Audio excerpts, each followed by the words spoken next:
코로나19라는 팬데믹으로 인해 힘든 것은 우리만이 아니죠. 오늘 본 한 외신에서는 코로나와 이로 인한 경기 침체 때문에 많은 이들이 우울해하고 또 힘들어하고 있고, 그래서 소위 뜬 분야를 소개를 했습니다. 스마트폰을 가지고 있는 분들 중 꽤 많은 수의 소비자가 한 번쯤은 다운을 받아봤을 이른바 명상 앱. 근심을 덜어주고 깊은 잠을 잘 수 있게 도와주는 앱이죠. 최근 들어 이런 종류의 앱이 선풍적인 인기를 끌고 있다네요.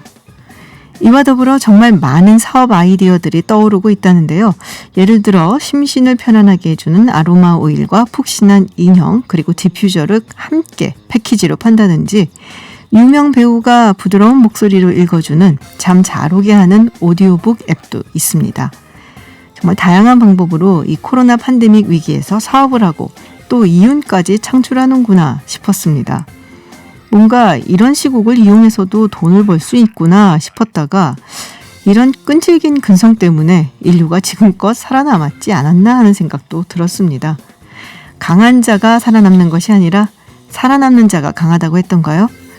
견뎌내는 자가 결국 이기는 거라는 생각에 저도 잠 잘 온다고 하는 앱 하나 깔았습니다.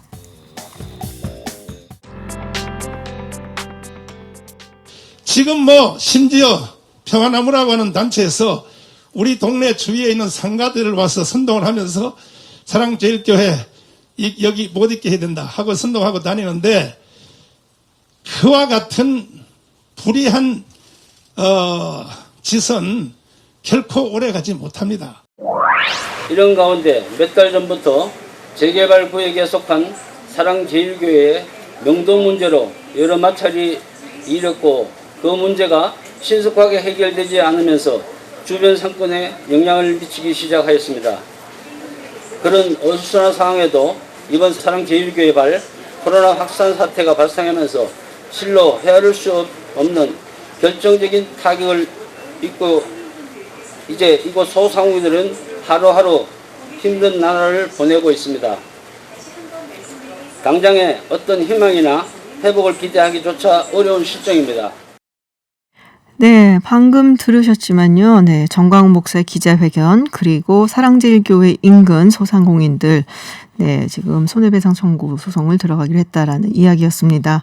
이번 소송 지원을 하고 있는 개신교 시민단체 평화나무의 신기정 사무총장 전화 연결해서 관련된 이야기 나눠보도록 하겠습니다. 안녕하세요.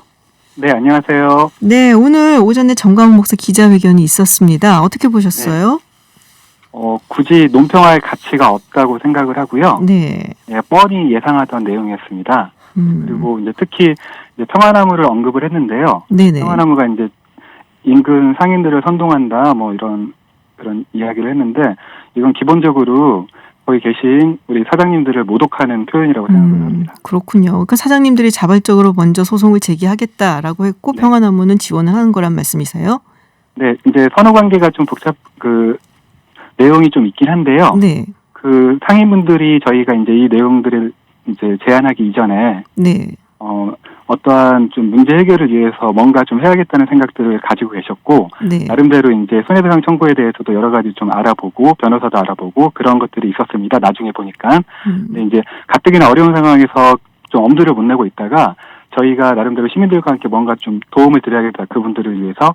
그래서 제안을 한 상황이었고요. 그래서 그분들이 자발적으로 연락이 와서 지금도 순수 그 신청서를 갖다가 저희한테 먼저 연락을 하고 제출을 하고 이러고 있는 상황입니다. 그러니까 평화나무 측에서 먼저 얘기를 한 것이 아니라 사장님들께서 먼저 하셨다라는 말씀이시죠?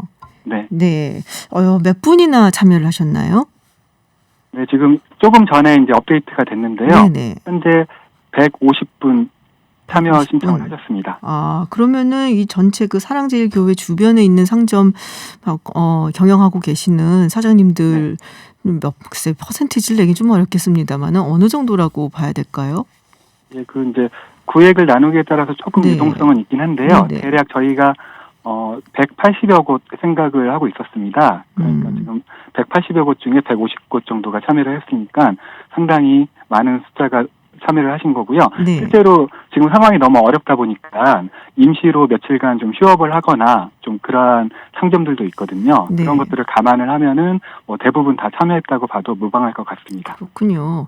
자, 이제 피해 규모가 있으니까 이제 뭐 이 사장님들도 이제 뭐 손해배상 청구 소송을 하겠다고 나서셨을 것 같은데 어느 정도로 심각한가요? 예를 들어서 이제 코로나가 확산된 이후로 네.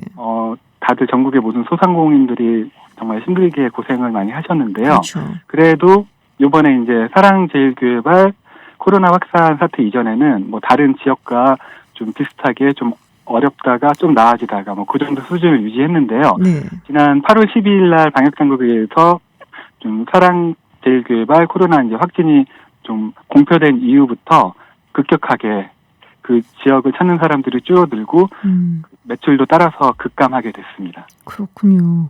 자, 그럼 소송은 언제쯤 시작을 하게 되나요? 네, 이제 이 부분에 있어서 소송 준비하는 데 있어서 네. 좀 중요한 부분이 그 피해액을 좀 산출하는 부분이거든요. 그렇죠. 그래서 일단 뭐 며칠치 가지고는 그게 합리적인 좀 산출이 안 되는 상황이라서 8월 12일부터 9월 12일까지 한 달치를 좀 측정을 하기로 했습니다. 그래서 이제 그 부분을 이전 그 과거 매출과 좀 비교를 해서요. 작년 보정할 매출하고 부분, 비교하면 되겠죠, 아마? 네, 작년 매출하고 비교하고 또 한 가지 이제 2월 달에 코로나가 처음 확산하기 시작했을 때 네. 그때부터 또 8월 12일 이전까지 또 한 번 또 점검을 하고요.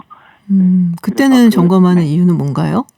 네, 일단은 전체적으로 사랑제일교회 코로나 확산이 아니더라도 이전에 일반적인 좀 코로나 확산에 따른 좀 어려움이 다들 있었고요. 네네. 그래서 그 부분에 대한 보정은 어느 정도 해야 이게 좀 합리적인 좀 피해액이 좀 산출될 거라 봅니다. 아, 그러니까는 네. 이제 코로나 때문에 워낙에 좀 힘드신 부분들이 있는데 그 네. 부분을 감안하더라도 지금 사랑제일교회 그 발발 이후에 굉장히 힘들어졌다는 것을 증명하기 위해서 그 전 네. 것도 산출을 한다는 말씀이시죠? 네, 맞습니다. 그렇군요. 자, 지금 뭐 평화나무가 소송 지원에 나선 이유 그리고 변호인단은 또 어느 정도 구성이 되어 있는지도 궁금한데요. 네, 일단 저희가 여러 가지 고민을 많이 하던 끝에 네. 정강훈과 그 사랑제일교회의 그런 여러 가지 좀 안 좋은 모습들 그리고 공동체의 평화를 해치는 그러한 것들에 대해서 저희가 많이 대응을 해왔는데요. 우리 인근에 계시는 상인분들이 직접적인 피해를 입고 되게 고통을 호소하는 모습들을 저희가 좀 바라보면서 네네. 뭔가 좀 공동체의 일원으로서 함께 좀 연대하고 하는 부분들이 필요하겠다. 그래서 이제 서울시나 지자체에서 지원하는 것에는 나름대로 좀 한계가 있기 때문에 시민들과 함께 좀 힘을 모아야겠다. 그래서 구체적인 이러한 행동에 나서게 됐습니다. 네, 함께 하시는 변호인단은 몇 분이나 계시나요? 네, 지금 현재 저희 변호인단이라고 하면 이제 2명이 지금 같이 활동을 하게 되고요. 네네. 그리고 주되게는 좀 그 두 분이서 하시면서 이게 그 우리나라가 아직은 집단 소송이 법적으로 많이 좀 근거가 부족하기 때문에 그렇죠. 되게 개별적인 실무 작업이 굉장히 좀 많이 소요됩니다.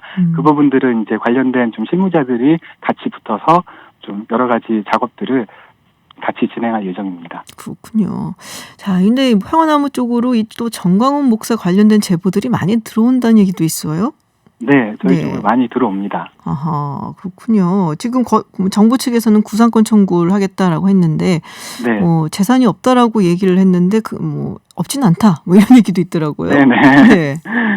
네, 워낙에 이제 그 본인의 청빈한 삶을 이제 교인들한테 많이 알리고 설교 시간에도 막 여러 가지 네네. 이야기를 했던 터라 네. 본인 앞으로 된 재산이나 그런 것들은 없다라고 많이 공언을 했던 걸로 저희도 알고요. 저희가 모니터링하면서도 좀 그런 것들은 봤었고요.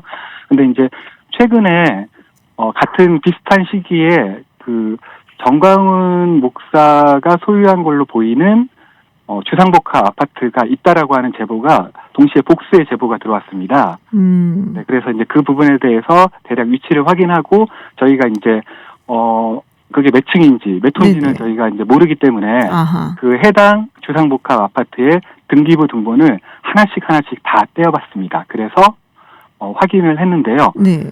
최종적으로 정강훈 목사 그 본인 명의는 아니고 네. 그 배우자 명의로 되어 있는 아파트를 확인했습니다. 아, 그렇군요. 본인 명의는 아닌데 배우자 명의로 되어 있는 등기부등본을 확인을 했다. 네, 그렇습니다. 그렇군요. 그럼 일가구에 같이 들어가는 거 아닌가 싶은 생각이 좀 드는데. 네, 실제로 이제 네네. 그 배우자분도 거주지는 거기는 아니고 거기는 네. 지금 누가 사는지는 좀 확인이 정확히 안 된 상태고요. 그 정광훈 목사와 그 배우자는 이제 사랑제일교회 옆에 붙어 있는 그 사택에 네네. 머무는 이렇게 사는 걸로 일단은 알려져 있거든요. 그럼 누군가에게 그래서- 전세를 줬을 수도 있고. 예, 그리고 아니면 뭐 또 다른 뭐 가족이 뭐 거주할 수도 있는 거고. 네, 그래서 그 부분에 대해서는 좀 여러모로 좀 한번 확인이 필요하고 필요에 네네. 따라서는 뭐 수사기관에서도 한번 들여다봐야 되지 않을까 저희는 그렇게 생각합니다. 그렇군요. 알겠습니다. 네. 네, 오늘 말씀 여기까지 듣도록 하겠습니다. 네, 고맙습니다. 네, 감사합니다. 네, 지금까지 평화나무의 신기정 사무총장과 이야기 나눴습니다. 제9호 태풍 마이삭이 현재 제주도를 강타했습니다. 태풍 마이삭의 영향으로 항포구가 침수되고 또 제주시 도심 하천 범람 우려로 주민 대피령이 내려졌는데요. 이번 태풍은 강도가 강으로 분류될 정도로 강한 위력을 가진 것으로 알려지면서 더욱더 주의를 요하고 있습니다. 여기에 10호 태풍 하이선도 북상을 같이 하고 있어서 이번 한 주 내내 긴장의 끈을 놓을 수 없을 것 같습니다. 기상청의 윤기한 통보관 연결해서 태풍 소식 알아보겠습니다. 안녕하세요. 네, 안녕하십니까? 네, 자, 9호 태풍 마이삭 현재 지금 정확히 어디쯤 있는 건가요? 18시 현재 서귀포 남동쪽 약 130km 부근 해상에서 이동 속도를 한 30km 정도 해서 네, 북북동 진행하고 있습니다. 그렇군요. 예상 경로는 어떻게 되나요? 오늘 새벽 오늘 밤에 제주도 동쪽 해상을 지나서 오늘 내일 새벽 1시에서 2시 사이에 거제하고 부산 사이 경남 해안을 상륙해서 경상도 쪽을 쭉 지나다가 네, 내일 아침 6시에서 9시경에 강원 동해안 쪽으로 빠져나갈 걸로 그렇게 예상을 하고 있습니다. 아, 그렇군요. 자, 근데 바람이 굉장히 강하다는 얘기를 들었어요. 뭐 심지어 차가 뒤집혔다라는 얘기까지 있었는데 위력이 어느 정도 되는 겁니까? 지금 태풍 중심에서 부근에서의 바람은 네, 한 10분간 평균 풍속에서 45m 정도 불고 있습니다. 이 정도라면 태풍급으로서는 매우 강한 태풍인데 아하. 실질적으로 차가 전복된다거나 사람이 날아갈 정도 태풍 중심에서는 불고요. 실질적으로 주변에서 관측된 실제로 우리 육상에서 관측된 값들을 보면 제주도 서쪽에 고산이라는 데가 있습니다. 네. 고산이라는 데서 순간 풍속으로 한 50m 정도가 순간 풍속으로 해서 기록이 됐고요. 이때 이런 정도라고 하면 나무 가지는 물론이고 뭐 철탑 같은 것들이 일단은 조금은 구부러질 수 있는 정도의 어허. 단계, 예, 그 정도의 단계가 바람이 불고 있고 내일 상륙할 때도 중심 부근의 속도는 한 40m 전후를 유지를 할 걸로 예상을 하고 있습니다. 그래서 이게 내륙을 따라가면서 조금씩은 낮아지겠지만 35m 이상으로 해서 계속 불고 있기 때문에 네. 실질적으로 체감할 수 있는 거라고 하면은 부실한 지붕 같은 것들이 날아다닌다거나 간판은 물론 이고요. 가로수도 쓰러지는 것은 기본적으로 쓰러질 걸로 그렇게 예상을 하고 있습니다. 굉장히 강하네요. 이 바람이 좀 얘기만 들어도 약간 무서운데 자, 이 외에 또 우리가 또 주의를 하고 봐야 되는 특징들이 있다고 들었어요. 네, 이 태풍은 지금 밤 사이에 지나가기 때문에 네. 주의할 점은 밤에 사고 날 수 있는 것들이 낮에면은 사고 나는 게 바로 대처가 가능한데 밤에는 정전이 된다거나 아니면 무슨 일이 일어나지 못하기 때문에 정전 대비를 조금 하셔야 합니다. 정전 대비. 네. 네. 그래, 이쪽 지방에서는 사전에 조금 정전될 수 있는 초를 준비하신다든지 비상등을 준비하신다든지 하는 게 좀 필요하고요. 그 다음에 해안가에 있는 분들이 지금 많이 들으셨겠지만 백중살이라고 해서 민물이 가장 높을 때입니다. 실질적으로. 백중살이. 예. 네. 그 연중 민물이 가장 높은 때고 또 들어오는 물도 굉장히 셀 때입니다. 들어오는 물도 높거든요. 세고 거기에 태풍에 의해서 부는 바람에 의한 파도 그리고 태풍이 조금은 약간 저기압성이라 누르는 힘이 약해요. 그러면 수면이 좀 올라오거든요. 이 세 가지에 의해서 파도가 치면 기존에 넘치지 않았던 지역에서는 충분히 넘칩니다. 아하. 사고가 없었던 지역에서 오히려 사고가 날 수가 있거든요. 네네.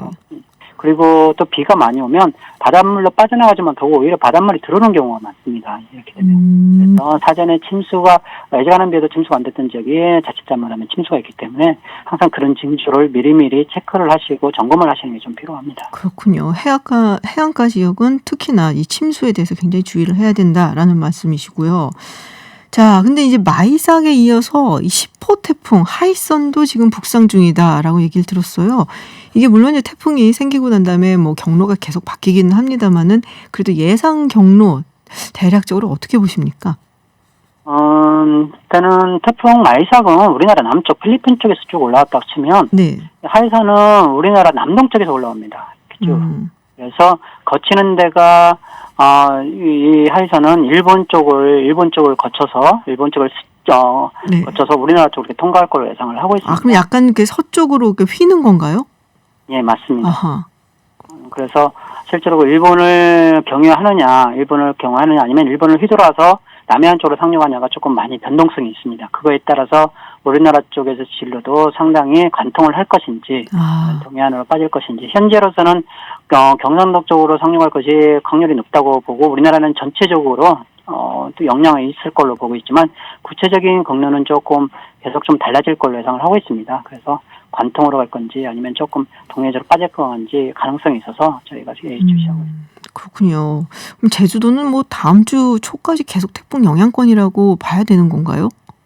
저는 아까 말씀드렸던 것처럼 제주도 이 태풍이 남동 쪽에서 이렇게 서쪽으로 오기 때문에 네네.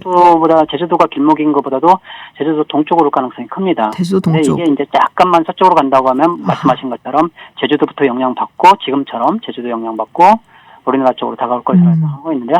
제주도가 그렇게 된다고 하면 영향을 받을 시기라고 하면은 6일날 그리고 아무튼간에 7일날은 내륙도 영향을 받는다. 그렇군요. 만약에 일본을 거쳐서 간다 그러면은 사실 이게 태풍이 육지에 닿게 되면은 약간 좀 풀이 좀 꺾이잖아요, 위력이. 예. 네, 근데 그렇지 않고 남동 쪽 해안으로 이제 바로 이제 치고 들어오게 된다면은 조금 이제 우리가 더 피해를 입을 수 있겠다라는 말씀이신 것 같은데 이 하이선은 위력이 어느 정도 되나요? 현재 예상대로 한다고 하면 우리나라 이번 지금 태풍이 내일 상륙을 할 때 강한 태풍으로 상륙을 할 것으로 예상하고 있습니다. 지금 매우 강이지만. 그런데 그 수준으로 일단은 상륙을 할 때 이 하이선도 우리나라에 상륙을 하게 되면 그런 수준으로 상륙을 하지 않을까 현재로서는 조심스럽게 좀 예측을 하고 있습니다. 그렇군요. 근데 이게 뭐 바비에 이어서 마이사 그리고 하이선까지 이게 계속해서 오고 있는데 유난은 뭐 이유가 있는 건가요? 올해 특히? 좀 너무 이렇게 많이 오니까 이게 왜 이런가 진짜 기후변화 얘기 계속 나오는데 그게 영향이 있는 건가 궁금하기도 해서요. 일단은 북태평양 쪽에 평년보다도 기온이 해수 온도가 평년보다도 1, 2도 정도 높습니다. 네. 1, 2도 정도가 간다는 것 같은데 실제로 북태평양 전 해악이 1, 2도 정도가 높은 거니까요. 어마어마한 열량을 가지고 있는 거죠. 그리고 그 어마어마한 열량이 있다고 하면 이런 게 30도라고 하면은 굉장히 사람이 느끼기에도 굉장히 따뜻한 물입니다. 네.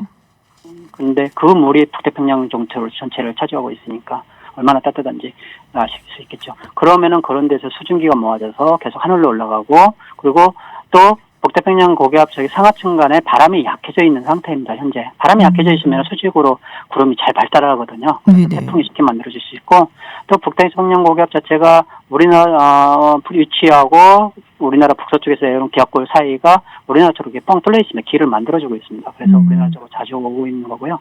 기후변화 말씀하셨는데 북태평양처럼 그렇게 넓은 지역에 수온이 높다. 이런 건 이틀 만에 되는 게 아니거든요. 결국은 전반적으로 기후에서 온난화에 의해서 그런 효과가 북태평양 큰 규모의 열을 주면서 나타나지 않았나. 그러한 파생 효과가 이렇게 태풍으로 우리나라의 장마나 태풍으로 이렇게 해서 계속 이상기후로 나타나지 않나 이렇게 판단을 하고 있습니다. 그렇군요. 알겠습니다. 네, 말씀 여기까지 듣겠습니다. 고맙습니다. 네, 감사합니다. 지금까지 윤기한 기상청통보원과 이야기 나눴습니다. 네, 해외 핫한 뉴스 알아보는 서울타임즈 시간입니다. 전주현 캐스터와 함께합니다. 어서 오세요. 네, 안녕하세요. 네, 유튜브 TBS FM 들어오시면 보이는 라디오로도 함께하실 수 있습니다.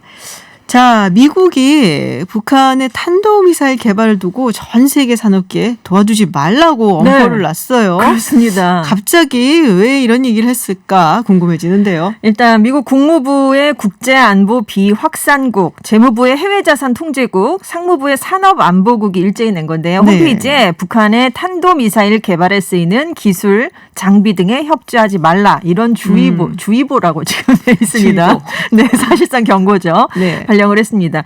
북한이 어떻게 탄도미사일에 필요한 기술과 장비, 부품을 조달하는가 이 방법이 상세하게 담겼고요. 제재를 회피하는 기법이 이런 걸 쓴다. 미국의 제재 대상인 북한의 개인과 단체 등은 이러이러한 것들이 있다. 이런 것들을 담았습니다. 특히 이제 여기서 눈여겨볼 것이 북한의 탄도미사일에 쓰이는 기술과 장비가 실수로 지원됐다고 해도 미국과 유엔의 제재 대상이 될 수 있다. 이 점을 알고 있기를 촉구한다. 이런 지금 문구를 담았어요. 누구들이란 얘기지? 되게 궁금해지는데. 그러니까. 그래서 관련 기술의 북한 유입을 강도 높게 원천 봉사하겠다 이런 의미로 일단 해석이 됐습니다. 네. 그래서 북한의 탄도미사일 능력 확대를 위한 지속적인 노력이 국제사회에 중대한 위협이 되고 있다. 이걸 일단 명분으로 들어서 설명을 했어요. 근데 국무부를 포함해서 재무부, 상무부까지 공동으로 북한의 미사일 개발만을 콕 집어서 주의보를 내놓은 건 이번이 처음입니다. 아무래도 11월에 대선이 있으니까요. 그 전에 북한한테 내가 얘기하는 거 아니에요? 그 전에 그러니까요. 이상한 짓 하지 말라고. 미국을 압박하는 무력시 하지 말아라. 그러니까. 이런 경고성 메시지로 네. 일단 분석이 되고 있습니다. 왜냐하면 계속 우리가 북한을 잘 다루고 있다. 이걸 얼마나 강조해 왔어요. 그렇죠. 폼페이오 장관이 지난주에 공화당 전당대회 찬주연설을 했는데 핵실험도 없고 장거리 미사일 실험도 없었지 않느냐. 이건 트럼프 대통령이 긴장을 낮춘 거다. 그래서 이렇게 치적이라고 강조를 했는데 네. 만약에 지금 북한이 미사일 발사를 대선 전에 해버리면 다 무색해지잖아요. 그리고 10월 10일에 북한이 노동당 창건 75주년을 맞아서 지금 열병식을 할 것 같습니다. 네네. 네, 그래서 여기에서 무슨 무기를 공개할 것인가. 일단 위성으로는 이 열병식 준비하는 게 관측이 됐는데 어떤 무기들인지는 다 덮여 있어서 지금 알 수가 없는 상황이에요. 근데 2010년에 당 창건 65주년 열병식에서는 이동식 중거리 탄도미사일 무수단을 공개한 적이 있고요. 70주년이었던 2015년에는 대륙간 탄도미사일 개량형 KN-08호를 처음으로 공개한 적이 있습니다. 그래서 이번에 75주년이니까 이게 5주기로 이렇게 좀 크게 네네. 행사를 하잖아요. 그래서 북한이 과연 어떤 무기를 공개할 것인가. 그래서 북한이 앞으로 대미 압박 수위를 어느 정도로 내놓을 것인가. 이 무기를 보면 알 수 있을 것 같다. 이런 전망이 나오고 있습니다. 그렇군요. 지난번에 폼페이오 국무장관이 그 지지연설 영상 보낼 때 뒤 네네. 배경에 예루살렘이었잖아요. 그렇죠. 네네. 그래서 우리가 중동 정책이 이렇게 성공했다 얘기하고 잠깐 생각해보니까 북한도 참여해서 우리가 좀 관리해야 되지 이런 생각이 들어갖고 낸 게 아닌가라는 네. 생각이 서둘러서. 제 네. 대피셜입니다. 네, 그런 생각이 들었습니다. 자, 트럼프 대통령의 건강 이상설이 돌고 있다라는 네. 얘기가 있어요. 바이든이 아니고 트럼프네요. 그렇습니다. 곧 이제 마이클 슈미트 뉴욕타임스 기자의 네네. 새로운 책이 공개가 될 예정이에요. 근데 여기 어떤 내용이 들어갔냐면 작년 11월에 트럼프 대통령이 갑자기 병원을 찾아서 건강검진을 받을 당시에 마취에 들어갈 수도 있을 것에 대비해서 펜스 부통령이 임시 대통령직을 맡을 수 있도록 대기 상태에 있었다. 오, 이런 내용이 진짜요? 들어간 거예요. 우와. 그래서 건강 이상설 이런 게 지금 확산이 되고 있는데 트럼프 대통령이 워낙 국립군병원인 월터 리드 의료센터에서 정기적으로 검진을 받았습니다. 네네. 이게 이제 계속 이제 검진 날짜가 있었는데 작년 11월 16일은 예정에 없이 갑자기 방문을 했어요. 그래서 건강이 안 좋은가? 사람들이 이런 얘기를 많이 했는데 백악관이 당시 내놓았던 설명은 이제 대선이 있는 2020년에는 바쁘니까 미리 부분적으로 건강검진 받는 거다 이렇게 얘기를 했는데 작년 2월에 검진을 받았거든요. 근데 9개월 만에 다시 간 셈이고 그러면 어떤 검진을 받았는지 얘기를 해줘야 되는데 그것도 안 하고 다른 때랑 달리 일정을 미리 알리질 않았었습니다. 네네. 그러니까 이제 사람들이 좀 이상한데 이렇게 생각을 했는데 이 책의 내용이 맞으면 정말 비상 상황이었다는 얘기죠. 그렇죠. 네네. 그래서 CNN에서 정치평론가로 활동하는 조 로카트라는 인물이 빌 클린턴 대통령 재임 시에 백악관 대변인을 지낸 인물입니다.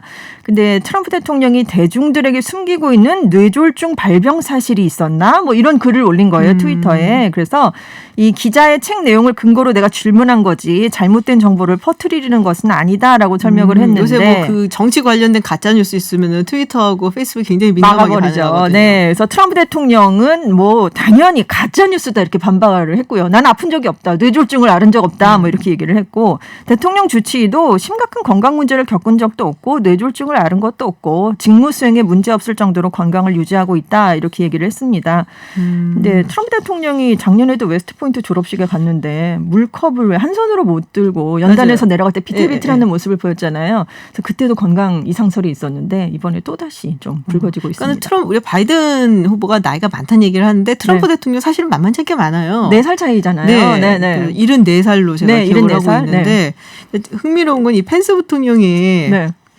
어떻게 된 거냐고 물었더니 떨떨하게 그러니까 껄쩍지근하게 대답을 했어요.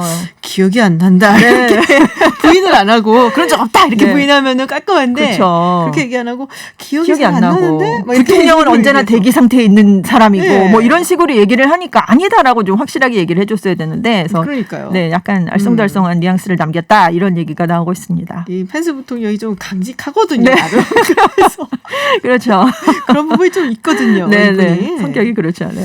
자, 지금 또 이제 뭐 선거철이 다가오다 보니까 여러 가지 얘기가 나오는데 러시아 측에서 또 네. 다시 이제 미국 선거에 개입을 하고 있다라는 얘기가 나오고 있어요. 네. 뭐 마찬가지로 트위터, 페이스북 이런 걸 통해서인가요? 그렇습니다. 페이스북이 1일에 러시아 정부가 후원하는 댓글 부대가 있어요. 인터넷 리서치 에이전시라고 IRA라고 줄여서 얘기하는데 이곳과 연계된 가짜 계정 13개 또 2개의 페이지를 적발해서 삭제 처리를 했다 이렇게 발표를 했습니다. 같은 날 트위터도 러시아 측이 미국 대선에 개입할 목적으로 운영하는 5개 계정을 폐쇄했다 이렇게 발표를 했는데요. 이 단체 IRA라는 단체가 최근에 미국인 기자를 채용했어요. 그래서 좌파 성향 독자들의 민주당 지지를 떨어뜨릴 수 있는 기사를 올려온 것으로 뭐 전해지기도 했었습니다. IRA에서는 옛날 아일랜드 그거 그러니까요. 자꾸 아일랜드 공화국군 네. 생각이 나서. 근데 이제 페이스북하고 트위터가 러시아의 미국 대선 개입 증거물을 공개한 건 이번이 처음이거든요. 그래서 FBI가 제공한 정보를 토대로 가짜 계정 운영 실태를 좀 조사해서 이런 네네. 결과가 나왔다고 합니다.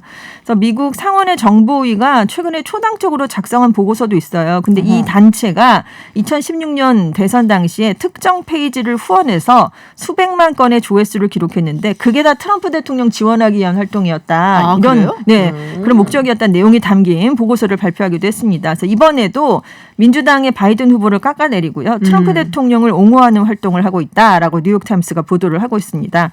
그렇군요. 네, 그래서 뭐 지금 러시아는 트럼프 대통령을 재선을 바라고 있는데 중국은 트럼프 대통령 낙선 운동을 하고 있다. 미국 정보기관은. 근데 러시아보다 중국의 활동이 미국 선거에 더 큰 위협이다. 뭐 이렇게 발표를 한 적이 있거든요. 그래서 지금 각국의 입장이 이것 때문에 엇갈리나 뭐 이렇게 얘기를 하고 있는데 물론 뭐 러시아 중국은 다 부인을 하고 있죠. 무슨 소리냐 우리는 그런 거 안 한다라고 하지만 미국 정보기관의 파악으로는 그렇습니다. 그래서 아무튼 페이스북에 러시아 정보원들이 가공의 인물을 만들어서 피스데이터라는 신규 사이트로 사람들을 유인했다라고 페이스북이 얘기를 했는데요. 바이든 후보랑 해리스 부통령 후보를 비판하는 게시물을 주로 올렸다고 해요. 그래서 트럼프 대통령을 비판하는 내용도 없으면 안 되니까 의심을 받으니까 올리긴 했는데 그때도 목표물이 된 독자층은 민주당 성향의 사회주의자, 환경주의자 또 불만을 품은 민주당원들이었다고 합니다. 이게 그게 있다고 들었어요. 페이스북에 다크 포스트라고 해갖고. 네. 그러니까는 모든 사람들한테 이렇게 다 보여질 수 있는 게 아니라 네네. 좀 정해서 스크리닝해서 필터링을 해서 특정한 어떤 사람들한테만 보여질 수 있게끔. 네네. 네, 그래서 그런 이제 기능이 있다라고 네네. 들은 적 같아요, 제가. 그래서 그 예전에 그 캠브리지 아날리티카라고 2016년도에 그때 당시에 이제 선거가 있었을 때. 네. 그때 그러니까 약간은 불법적으로 데이터를 가져간 거죠. 그렇죠. 네, 페이스북을 통해서 그 페이스북을 통해서 얻어진 그러니까는 어떤 앱을 페이스북에 올라온 앱을 통해서 얻어진 건데 정확하게 얘기하자면 네네네. 결국은 페이스북 유저인 그렇죠. 셈이죠. 그 사람들의 그걸 가지고 와서 분석을 해서 이 사람들한테 어떤 거를 보여주면은 뭐 효과적이다. 투표를 네. 낮춘다든지 그렇죠. 그럼 이런 식으로 이용을 했을 때 그때 이제 뭐 다크 포스팅 이걸 네네. 이용을 했다고 하더라고요. 그래서 네네. 지금 말씀하시길 좀 이렇게 투표를 낮춘다든지 그렇죠. 뭐 투표를 안 하게끔 만든다든지 네네. 이런 전형적인 방법이거든요. 그렇습니다. 사실은. 네. 그래서 또 한 번 또 오시는구나 이분들이. 그럼 이번 선거는 러시아와 중국의 싸움인가? 뭐 이런 생각이 살짝 들긴 하는데요. 네네. 네, 사실 다음 소식 또 미국 소식입니다. 이게 또 흑인 남성이 LA에서 경찰 총격으로 사망을 하는 일이 있었다고요. 그렇습니다. 지난달 31일이었는데요. 29살 흑인 남성 디잔 키지라는 남성이 LA 인근에서 자전거를 타고 거리를 지나고 있었습니다. 근데 근처에 있던 경찰관 2명이 교통법규를 위반했다라면서 이제 붙잡아서 세우려고 했어요. 근데 경찰관이 다가오니까 자전거를 버리고 달아났습니다. 그 와중에 이제 짐이 떨어졌는데 여기서 반자동 권총 한 정이 발견이 된 거예요. 그런 그런데 이 권총을 발견한 순간 도망가던 이 남성을 향해서 경찰이 총을 발사했습니다. 그래서 총격을 받고 현장에서 이 키지라는 남성이 사망을 하게 된 거예요. LA 카운티 보안관실은 키지가 총을 들고 있었고 경찰관을 폭행하기도 했다. 그래서 지금 해당 사건에 대한 조사가 진행 중이다라고 했는데 몇 발을 발사했는지 어떤 교통법규를 위반했었는지를 얘기를 하지 않았는 거예요. 하지 않았습니다. 그리고 총이 맞았을 때 경찰들에게 총을 겨누었는지 뭐 이런 것도 지금 네네. 전혀 알려지질 않았는데 하지만 이 사망한 남성 측의 변호인들은 그 꾸러미를 떨어뜨린 다음에 주운 적이 없다. 그러니까 총에 손을 네네네. 대지 않았다는 거죠. 오히려 경찰들이 달아나는 이 키지의 등 뒤에서 20발 이상이나 총을 난사해서 사망했다. 이렇게 반박을 한 겁니다. 그래서 목격자들 얘기도 총을 들고 있지 않았다. 비무장 상태였는데 경찰들이 왜 총을 쐈는지 모르겠다라고 얘기를 했고요. 돌아서서 이 남성에 달아나자마자 경관들이 총을 쐈다. 이런 다른 목격자의 증언도 지금 이어지고 있습니다. 그래서 지금 유족들이 캘리포니아주의 법무부 장관이 이번 사건을 별도로 조사해달라라고 촉구를 했는데 지금 제이컵 블레이크가 사망한 지 얼마 안 됐잖아요. 그러니까요. 그래서 거기도 지금 반인종차별 시위가 해서 불거지고 있는데 이번 사건까지 발생을 하면서 앞으로 인종차별에 항의하는 폭력 사태가 더 악화될 가능성도 있다. 이런 얘기까지 나오고 있습니다. 이거를 트럼프 대통령이 상당히 또 이용할 가능성이 그렇습니다. 있죠. 이미 하고 있고 네, 그렇습니다. 사실은. 네네. 또 한 번 또 이용할 수도 있고 이게 계속 폭력 사태가 악화되면 트럼프 대통령에게는 훨씬 더 유리해지는 그런 국면이니까요. 그렇죠. 네. 네. 그리고 벌써 지금 뭐 경찰들한테 굉장히 뭐 경의를 표한다는 네네. 식으로 행동을 하고 있고 그래서 아마 이제 이번에 선거에서는 인종 카드를 상당히 네. 적극적으로 활용하지 않을까라는 그렇습니다. 생각이 좀 듭니다. 네네. 네, 해외 소식 여기까지 듣도록 하겠습니다. 지금까지 전주현 캐스터였습니다. 고맙습니다. 네, 감사합니다.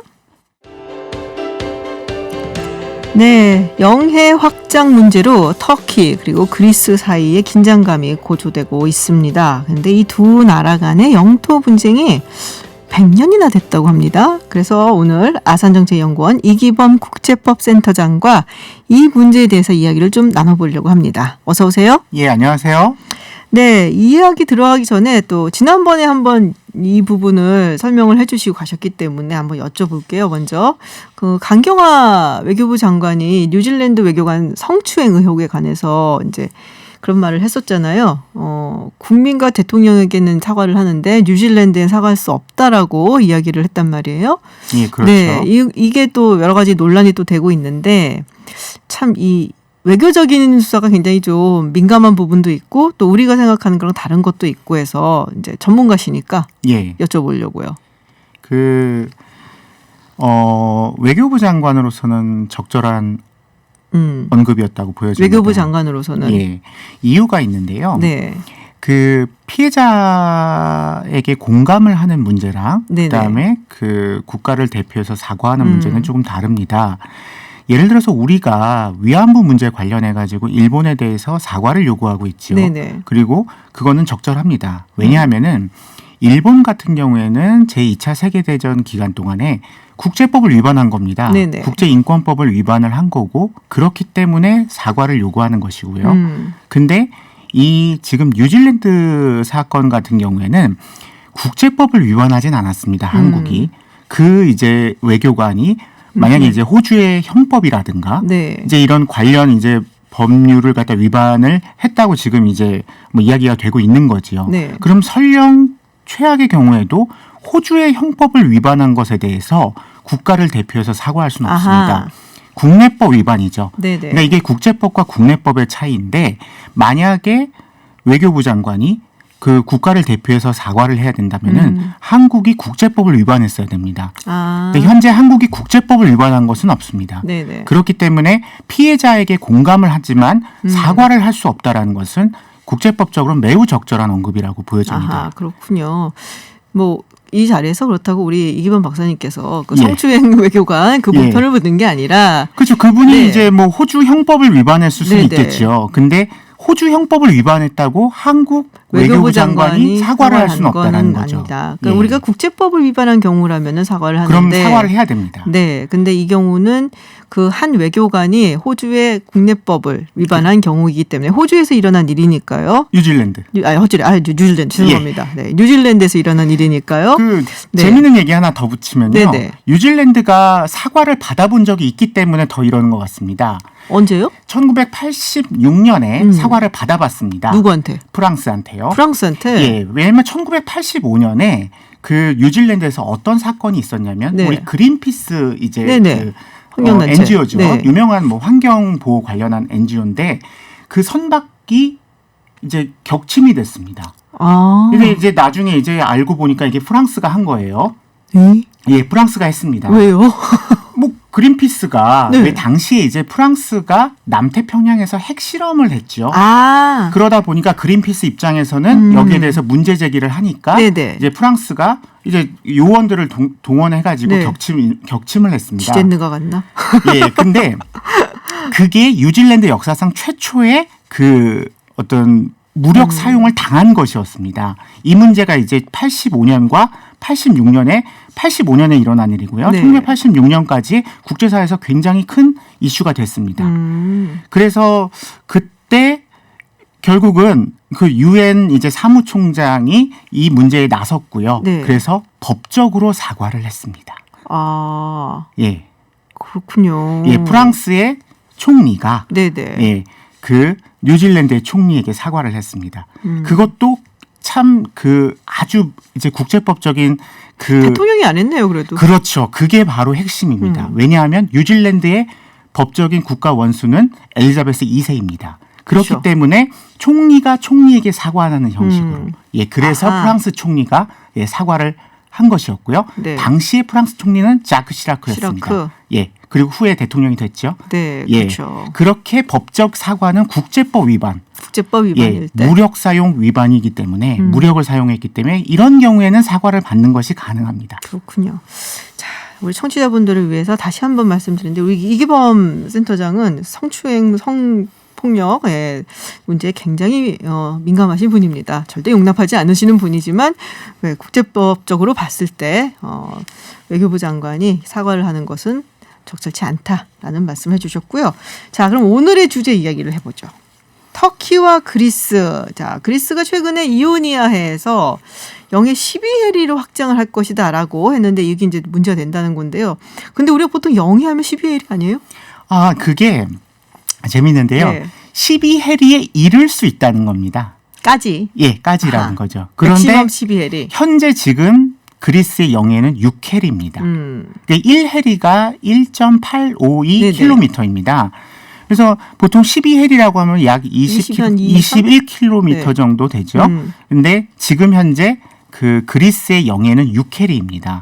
그리고 이를 수 있다는 거기 때문에 뭐 6해리 영해를 가지는 것이 문제가 되진 않아요. 예를 들어서 우리나라도 12해리 영해가 아닌 곳이 있죠. 요 밑에 쪽인가요? 한 군데 있습니다. 한 군데 어디예요? 예, 대한해협입니다. 대한해협 쪽. 아, 예, 댓글 보니까 대한해협이 23해리예요. 일본하고 사이에서. 그러면 아. 이제 반씩 나누면 11.5인데 네네. 여기 같은 경우에는 3해리식으로 하고 아하. 그 가운데는 배타적 경제수역으로 예, 남겨뒀습니다. 겹치니까 예. 잘못하면 예, 그렇게 그렇군요. 되는 거죠. 그 이제 터키가 그래서 지금 터키랑 이제 그리스랑 이제 두고선 지금 반발을 하고 있는 거잖아요.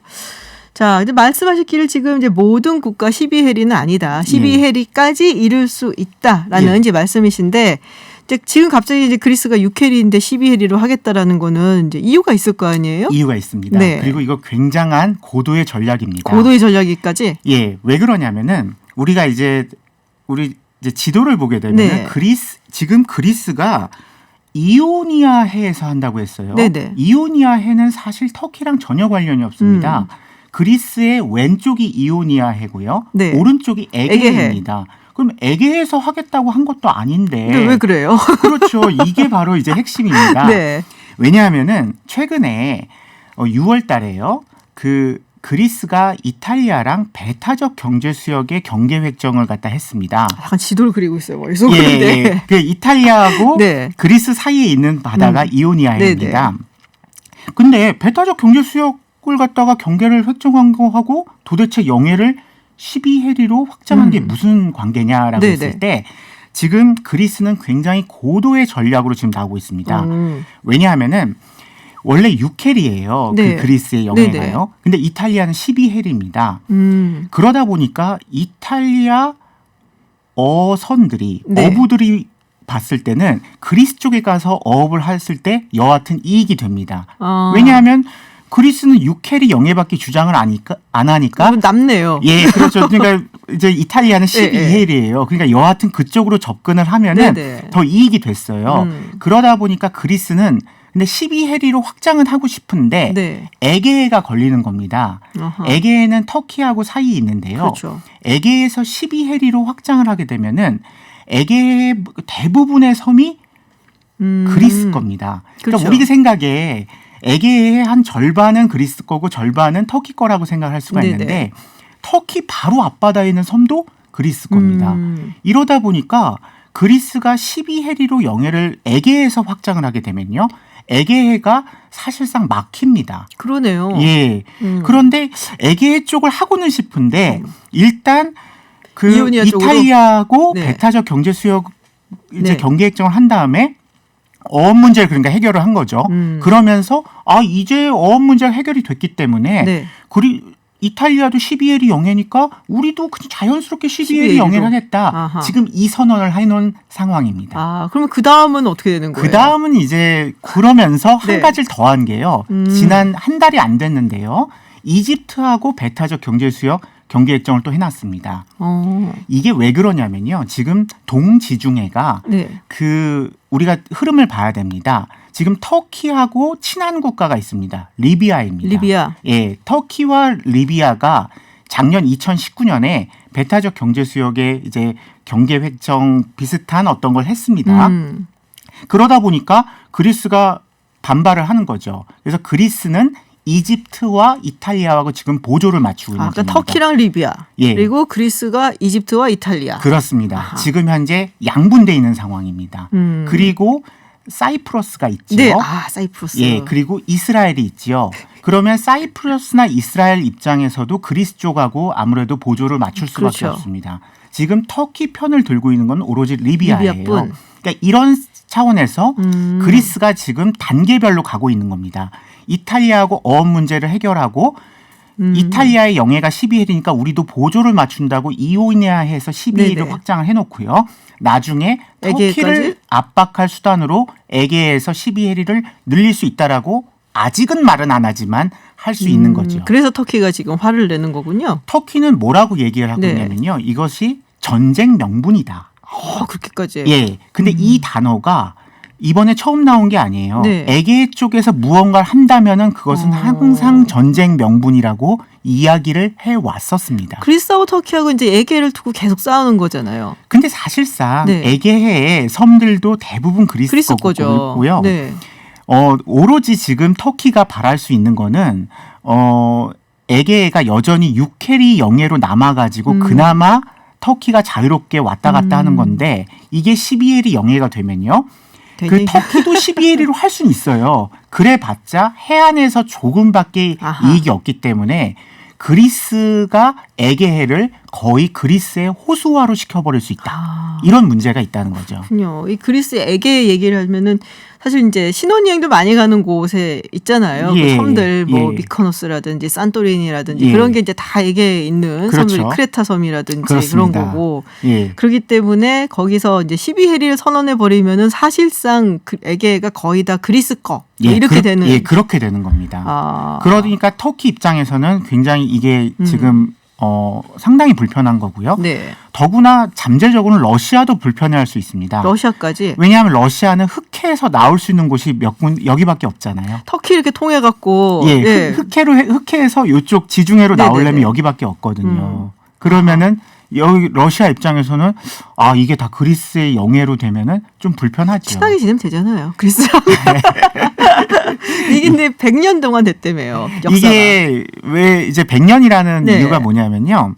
그 터키의 역사하고 관련이 있습니다. 터키가 그 전에는 이제 그 오스만 제국이었죠. 네. 그 오토만 제국이라도 보통 부르는데 그 1차 세계대전제 어느 편을 들었는지 아시죠? 저쪽 독일 쪽에. 예, 그렇습니다. 그렇죠. 그리고 나서 그 제국이 이제 없어지고 네. 나서요. 이제 공화국으로 바뀌었거든요. 아타투르크. 그 와중에서 네. 많은 영토를 잃었습니다. 특별히 섬을 많이 잃었어요. 예, 그러다 보니까 이 분쟁이 그 당시가 이제 터키가 공화국이 된 게 1923년이죠. 네네. 예, 그러니까 지금 2020년이니까 약 아, 100년이라는 100년이구나, 것이 그래서. 예, 제1차 세계대전 끝난 게 1918년이고요. 네네. 그러다 보니까 예, 약 100년의 이제 분쟁이라는 것이 이런 차원이고 사실 분쟁이라고 말하기에는 그리스가 일방적으로 유리하게 확장해 왔다. 그리고 터키는 이 상황에서 계속 수세적으로 몰렸고 네. 그나마 유케리 영해가 마지막 지금 마지노선 보루라 할 수 있는데 여긴 안 돼! 막 이러고 시키고. 이거마저도 그 에게에서 그리스가 12해리 영해로 확장을 하게 된다면 그건 법적으로 네. 가능하죠. 네, 근데 네. 유엔 해양법 협약이 가능하다고 하고 있기 때문에 아하. 가능하죠. 근데 가능한 것이 이루어지면 이 그리스의 호수가 된다. 예, 이런 문제가 생긴다는 거죠. 그렇군요. 자, 근데 사실은 이 그리스도 그렇고 터키도 그렇고 나토 회원국이란 말이에요. 왜 가끔 까먹어요. 예. 터키가 나토 회원국이라는 걸 요새 하도 저쪽 다른 친구들이랑 많이 잘 놀아갖고 예. 나토 회원국이거든요. 이런 문제가 생기면은 서로 조금 뭐 껄끄럽지 않을까요? 물론 이제 트럼프 대통령은 이제 나토도 거의 해체할 건처럼 얘기를 하지만. 예. 그 그리스하고 터키가 이제 뭐 나토 회원국이고 사실 어떻게 보면은 더 친하게 지내야 되는 국가입니다. 왜요? 꼭 친해야 돼요? 아니 뭐 그 일단 전략적으로 같은 네네. 이제 뭐 에게를 놓고 마주보고 있고요.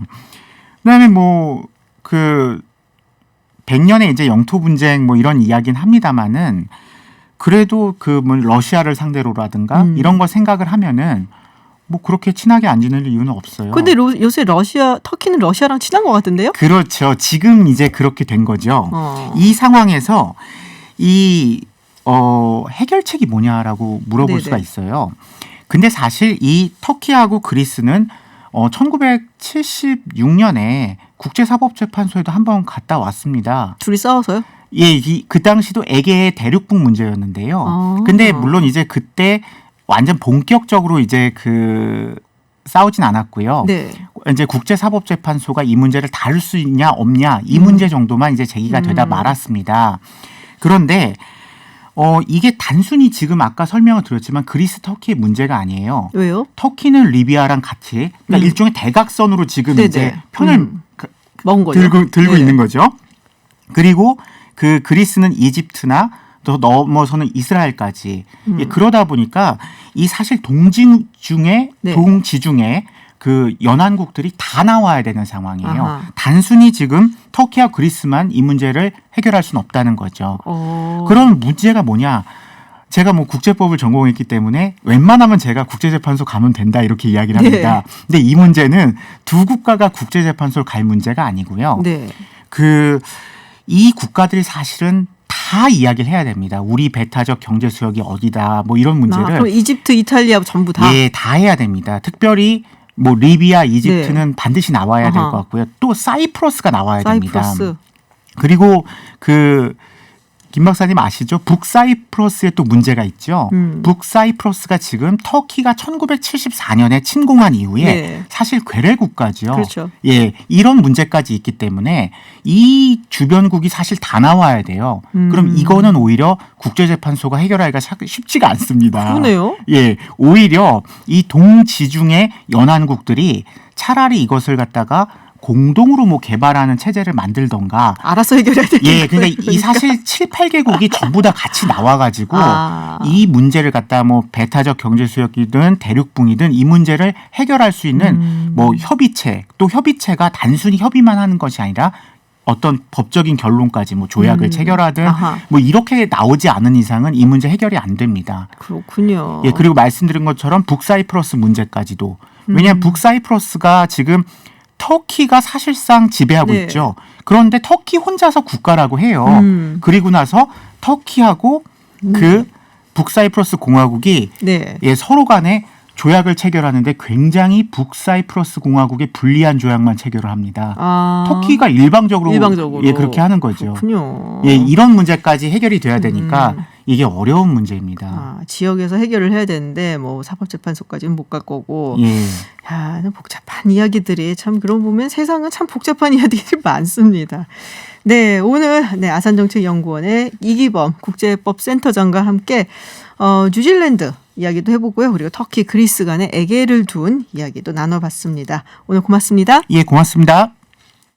네, 김지윤의 이브닝쇼 오늘 준비한 내용은 여기까지입니다. 저희는 내일도 6시 10분에 여러분을 기다리겠습니다.